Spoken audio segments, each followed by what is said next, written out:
को इम्प्रूव करने के लिए हम लोग एक मेथड देखेंगे।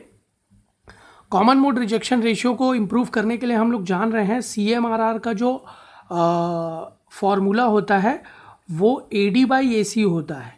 AD जो है डिफरेंशियल मोड गेन है और AC जो है कॉमन मोड गेन है।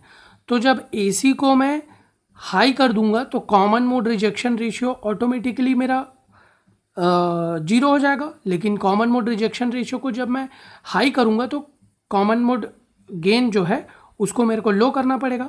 तो वही चीज़ मैंने यहाँ पे लिखी है, common mode rejection ratio will be as high as possible if common mode gain will be reduce. लेकिन कॉमन मोड गेन का फॉर्मूला ये होता है और इस फॉर्मूला में अगर कॉमन मोड गेन को मैं रिड्यूस करना चाहूँ तो डेफिनेटली RE की value as high as possible होनी चाहिए।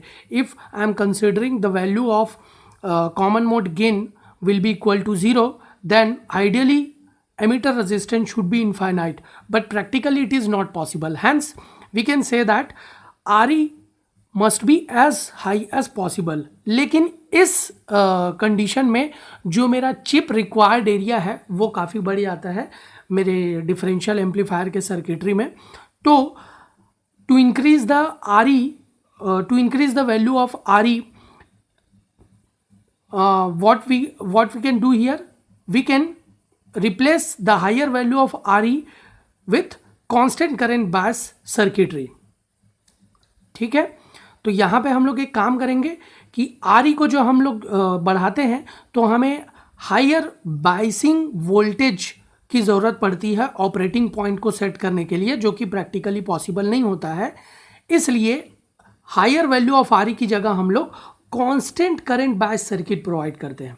ठीक है, तो यहाँ पे आप लोग देख सकते हैं इस सर्किटरी में मैंने हायर वैल्यू ऑफ RE की जगह इस अरेंजमेंट को शो किया है। इस अरेंजमेंट में आप लोग दे सकते हैं, पूरे अरेंजमेंट में ये dual input balanced output differential amplifier मैंने यहाँ पे शो किया है। उसके एमीटर टर्मिनल पे एक ट्रांजिस्टर है। इस ट्रांजिस्टर का बेस और एमीटर टर्मिनल जो है वो आपस में R2 रजिस्टर से कनेक्टेड है।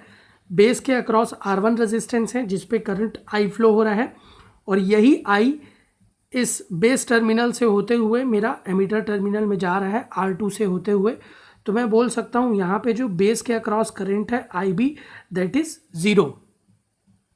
क्लियर है, यहाँ पे जो करंट फ्लो हो रहा है वो यहाँ पे फ्लो हो रहा है I, और यहाँ पे एमीटर टर्मिनल में जो इसका फ्लो होने वाला करंट है R3 के अक्रॉस मैं कंसिडर करता हूँ वो IE3 है। इसके एमीटर टर्मिनल के अक्रॉस का वोल्टेज VE है, बेस टर्मिनल के अक्रॉस का वोल्टेज VB है। अब यहाँ पे मैं KVL अप्लाई करता हूँ। जब मैं KVL अप्लाई करता हूँ तो आप लोग देख सकते हैं ये इक्वेशन,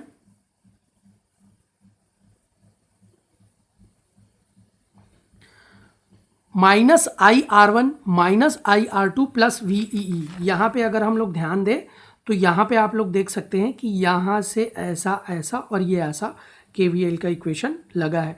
माइनस प्लस से माइनस गए -IR1, प्लस से माइनस गए -IR2, और ये नेगेटिव से पॉजिटिव जा रहे हैं ग्राउंडेड की ओर, तो ये क्या हो जाएगा मेरा प्लस VEE हो जाएगा। तो उसी चीज़ को मैंने यहाँ पे लिखा हुआ है, किरचॉफ्स वोल्टेज लॉ अप्लाई किया है और ये इक्वेशन मुझे मिला है। यहाँ से I की वैल्यू मैं निकाल लूँगा। ठीक है, मैं जान रहा हूँ कि मेरा बेस वोल्टेज जो है -IR1 है, यहीं से देख सकता हूँ ये बेस वोल्टेज है -IR1। सर्किटरी से भी ये चीज़ फाइंड आउट कर सकता हूँ।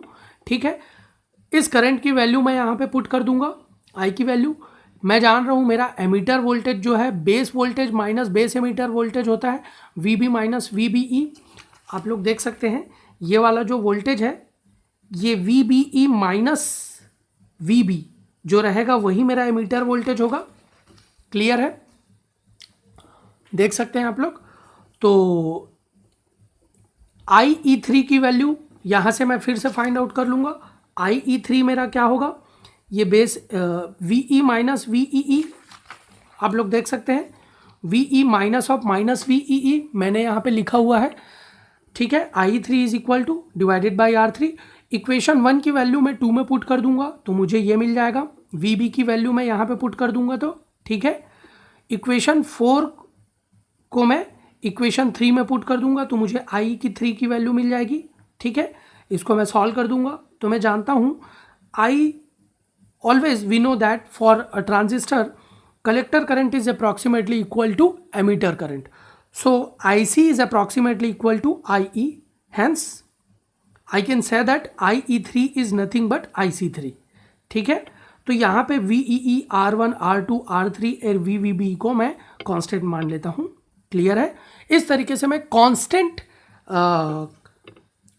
करंट सोर्स या कांस्टेंट करंट बाइसिंग सर्किट को मैं डिफाइन करता हूं, जो कि CMRR को इम्प्रूव करने के लिए यूज़ होता है. कोई भी डाउट होने पर आप लोग मुझे कमेंट सेक्शन में पूछ सकते हो बच्चों.